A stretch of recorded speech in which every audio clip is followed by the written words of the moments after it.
I'm going to share a quick life update. I've been getting a few questions. Where are you living now? What's going on with ATG coaches? What's this new program? So I'm going to give you an outlook, a summary, what's going on with all the crypto talk. I'll just give you an update on where I'm at with things, and hopefully something that will support you towards what you want to do.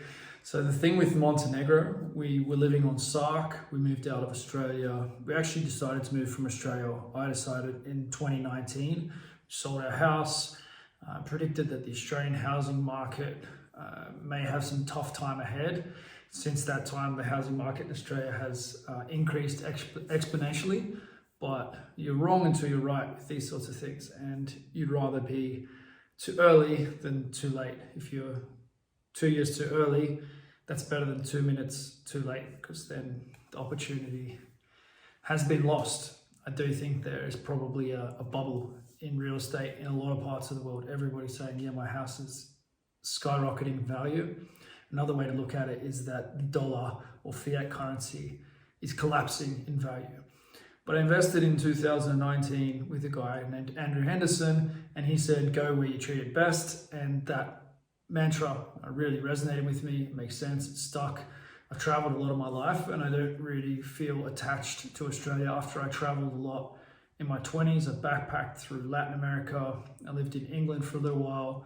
Then I ended up living in France once I decided to go back and live in Australia. I never really wanted to live in Australia again, and the idea of like go where you're treated best. And I just think you learn so much more when you live in other countries. So more than a third of my life now has been spent outside of Australia, and it's kind of normal for me to live somewhere else and try something new, and even to be in a foreign language and a foreign culture. So it might look a bit weird that we moved to Montenegro, but for me, it's kind of normal. It's a really beautiful country. The people are super nice, and we had to find somewhere to live. You have to live somewhere, and Australia isn't the answer for us. And we wanted to try something different to SARC, and so here we are. Montenegro benefits. It's beautiful. The people are really friendly. It has 10% tax rate, company tax. It's very friendly to foreign business. It costs $1 to set a company up here, and then you can become a resident. If you have a company here, then you can become a resident. It's not part of the European Union, which for me is a positive, but it may become a part of the European Union in the next year or two, which may end up having benefits as well. I don't feel strongly about that. It's based on it's on the euro, so I guess that gives it some stability, but I don't really care too much about that. We're not really looking to build a local business at this stage. But yeah, the weather's nice as well, and it's close to family in Europe. It's close to lots of people who are in our network in Europe. It's not too far to get to America, especially the East Coast, where we would love to spend some time in the not too distant future. So yeah, for all those reasons, we are currently in Montenegro. We've leased a place that you can see for a couple of years. It's a nice place on the water. And if things change considerably, then we'll probably change our plans again. Don't count on us being here forever. But if you are looking for a cool place to live, then maybe it's a good idea. And drop me a message if you want to chat about it. But yeah, so that's Montenegro. ATG for coaches. ATG itself continues to really expand, and Knees Over Toes guy Ben Patrick is the spearhead of ATG. His influence and his clarity continues to grow. The coaching network is getting stronger and stronger. We've been around 300 coaches for the last 4 or 5 months maybe. It's kind of steady at around that number. People coming and going, working out if they really want to be ATG coaches or not. The ATG gyms concept is coming online. ATG clinics for physical therapists and physiotherapists is likely to come online. So I think that will be a real positive, and it will give people a clear path in terms of business of where being an ATG coach may go. But for those with a vision, last year around this time, Ben Patrick probably had about 80,000 followers, and now he's got about 900,000, somewhere around there. It's hard to keep track. He started a YouTube account from nothing, and I don't know what it is, but probably 500,000. And part of the reason is because of Ben's personality and his ability to share the message. Part of the reason is because it works and people go nuts about it and they really want to tell their friends because they get over things that they thought they would never get over, or they dunk when they thought they would never dunk. Lots of guys have dunked in their 30s, dunked in their 40s for the first time ever. When you have a product like that, then you have a massive advantage in the market. There's so much stuff out there trying to teach you like how to build an online business. Have the best product in the world by far, and that will help.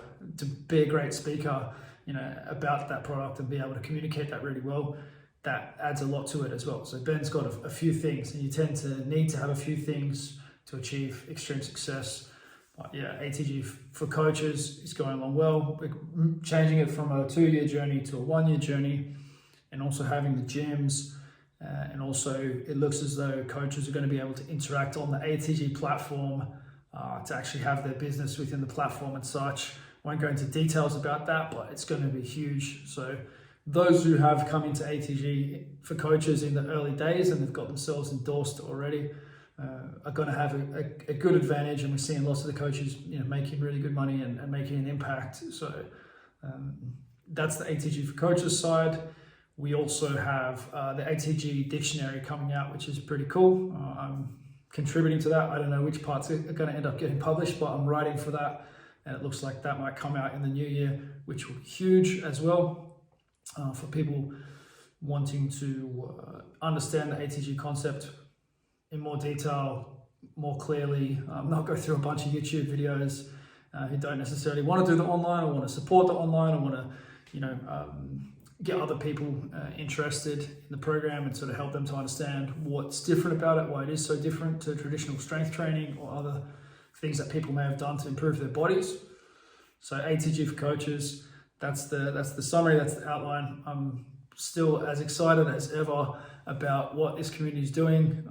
I set a goal probably 10 years ago to change the way the world trains. When I started to get back into training, I wanted to see people training well in public gyms, in public parks, and professional teams as well.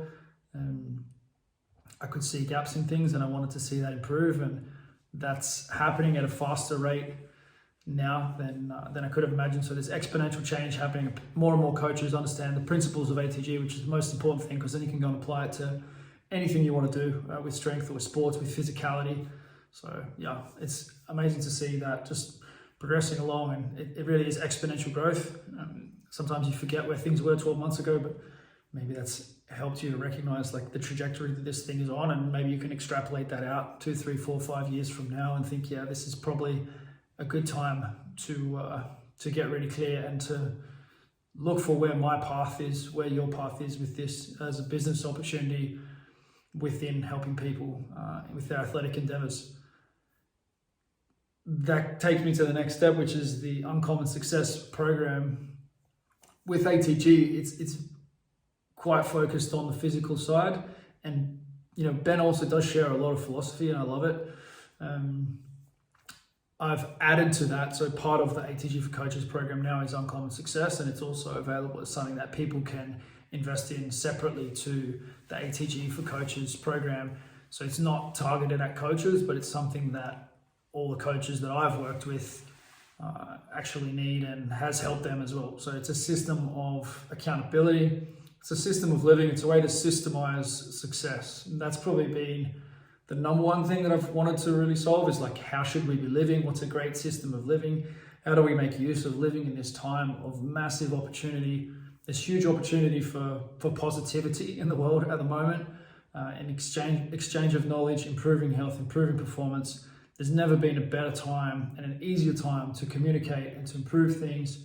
So making use of this and doing our best with this knowledge is the way that we can help it to be a huge part of the future and shape the future that we want. So Uncommon Success is to help people to become more athletic, richer, and smarter. So systems of learning, education around money.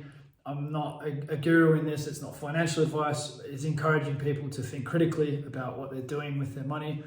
I went from never really having any to being in a good position financially in a fairly short period of time, moving out of Australia and restructuring my business was a significant part of that, but mostly it's about like learning and just putting myself into positions that I wouldn't have been, I wouldn't have known how to put myself into in the past, because I decided to become wealthy, and then everything after that is details, and it's not necessarily that complicated once you decide that that is what you want to do. So there are a lot of other people out there who have made that decision, but they haven't maybe come across people that can support them to do that. So I came across someone who is a multi-millionaire who's been helping people to improve their financial position, and he's been guiding me on this journey, and he's also his learning is part of the program there with Uncommon Success. So I would love more people to have that experience if they would like to have that experience.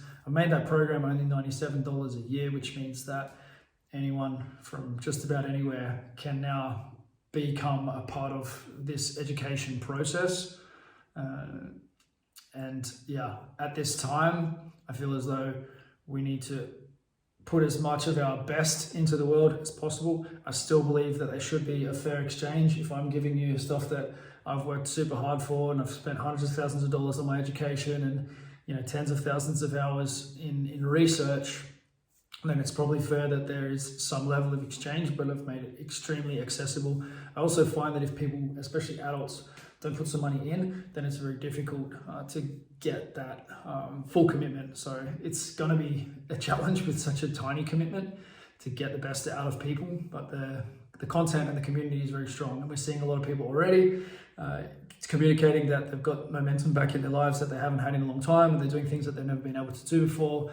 And we're only really in our first 6 weeks. We haven't done any significant kind of advertising. I've mentioned it on my Insta story a few times, but we have over 100 people in there and working and building on that process. So I'm so glad that I have done that. I've learned a ton through the process of building that. I was just going to do like a private podcast and some blog posts and just kind of something to try to kindle the fire in those who don't really feel like they've, they feel like they've lost their way, where there's, drug addiction, junk food, game addictions, just poor, hate their job, all those sorts of things. Like, I want something for people who get on, they watch some Joe Rogan and some Jordan Peterson and those sorts of things, and they want to change, but then I know that if you don't find a team that is going to help you to do that, then the chances that you're actually going to make a change and stick with it is very slim.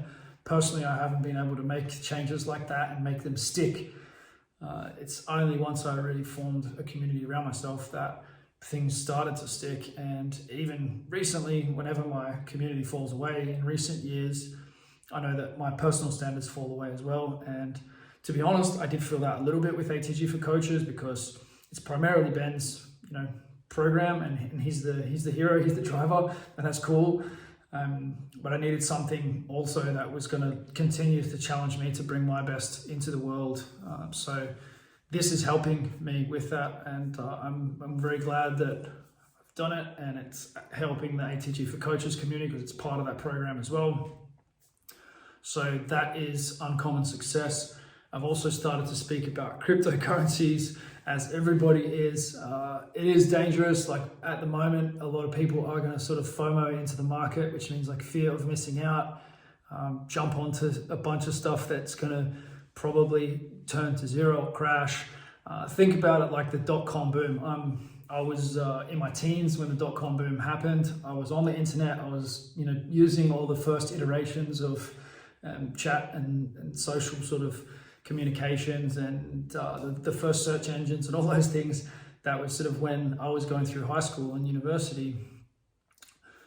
The same thing is going to happen with crypto, but the thing with crypto is that it's a new monetary system as well, potentially. So there is a bigger disincentive for regulators and for control. And if you look at the internet, like, gradually it's become somewhat centralized with the structures, and yeah, there's going to be some pressure on the cryptocurrency world from the regulators. Like, that's no revelation. If you start looking it up on YouTube, you'll hear a lot of people talking about that at the moment, that they're expecting in the new year or in the near future some serious action from the regulators. So while I am very concerned for people just kind of jumping in and just throwing some money here and there.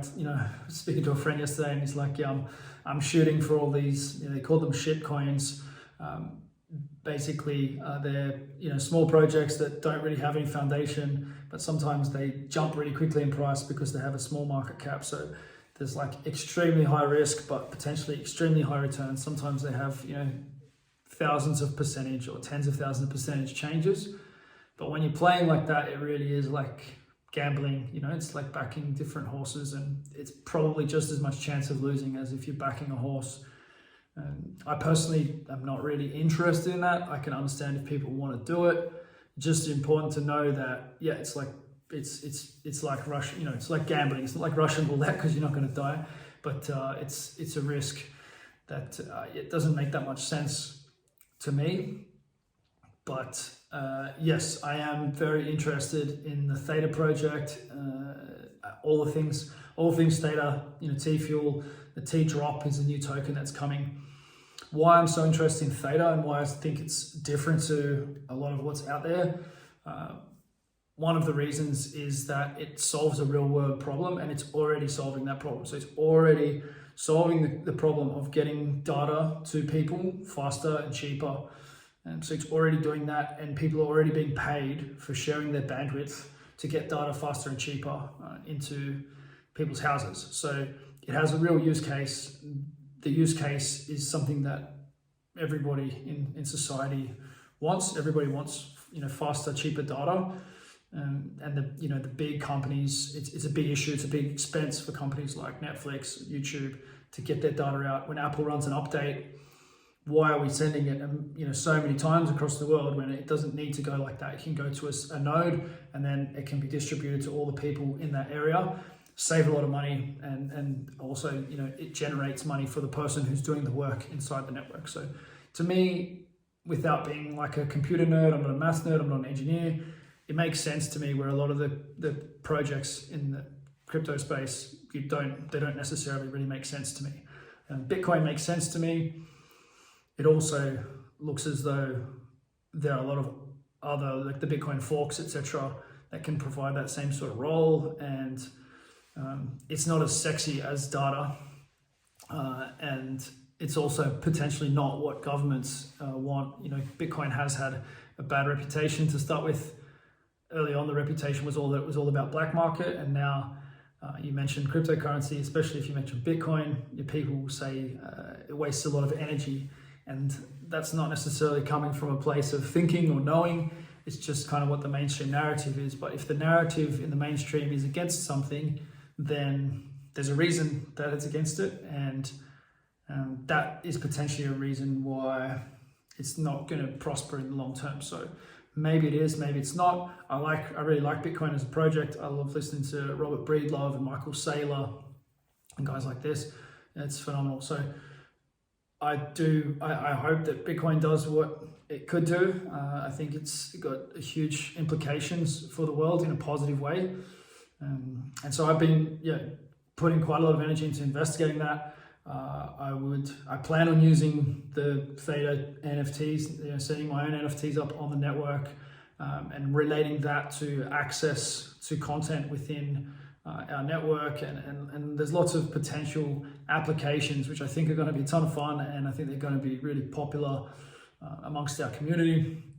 We have our own token now called the Oncom, which is aiming to increase the connections and business within our community. So we're setting up the Oncom Marketplace, the Oncom Marketplace, where any of the coaches in the network and any of the network's ATG for coaches, Uncommon Success, or the programs with my mentor Paul, anyone in the network can offer their service into the marketplace, and they can offer that service in exchange for fiat currency like US dollars, or they can do it in exchange for the Oncom or a T-Fuel. So I think that by having our own currency, we're going to increase the rate of exchange of knowledge and of currency between members. And when that happens, good things will happen. Like my experience with working with coaches over the last 7 years, like one of the biggest things is when I get them together and I get them talking and they make friends with each other,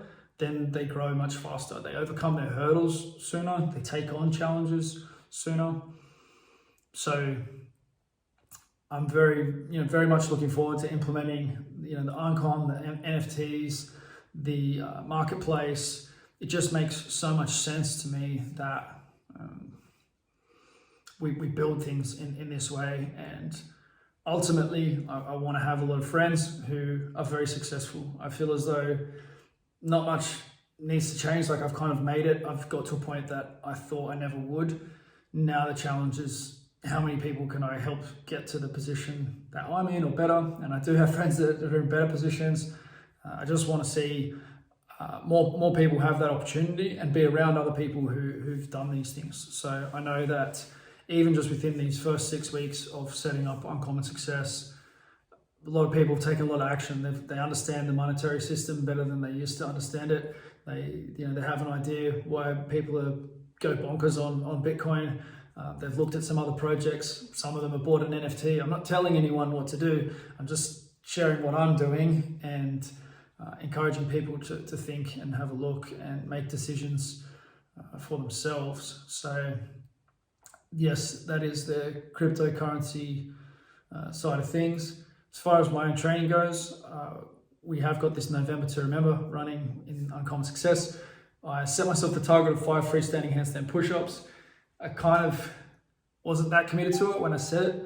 I just knew that it would be tough and maybe it would shake me out of... it feels like it's been a long time since I've been really proud of a physical feat. And so yeah, I've been working away on them, and I can get one like pretty consistently now, which is, I'm actually quite proud of that, and it's a long way ahead of where I've been for a while.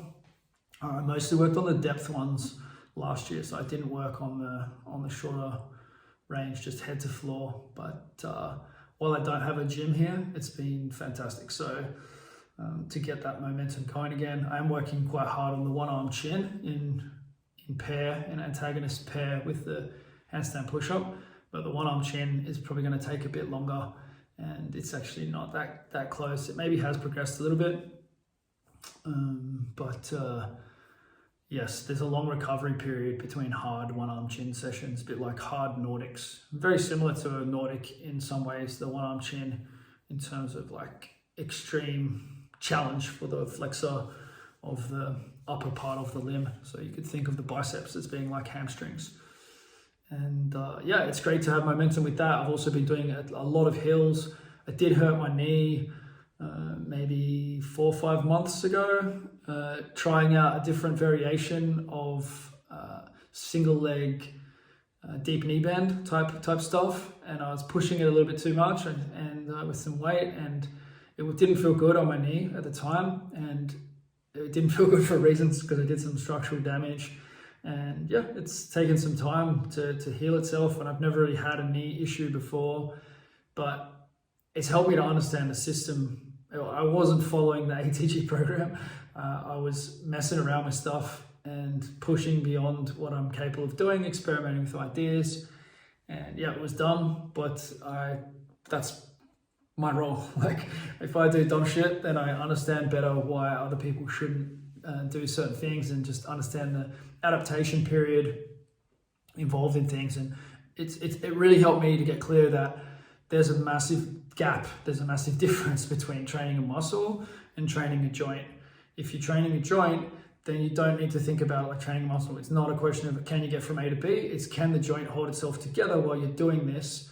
And then if you challenge the joint, then you need to respect the joint recovery time, not the neurological recovery time or the muscle recovery time. And I think I wasn't super clear on that difference in my mind, and I don't think many coaches are. So that's good that I got that lesson, and I feel it in my body. So the heels have been really good. I'm still doing leg training, but I don't have any training equipment here at the moment, and I haven't been going to the gym yet. I've just been working hard on business stuff, and we've only been in this house like just over 2 weeks now. So once we get set up, I'll have a gym here. Maybe I'll start going to the gym in town sometimes. But yeah, that's the update. I'd love to hear what you're up to, and any feedback, questions, let me know.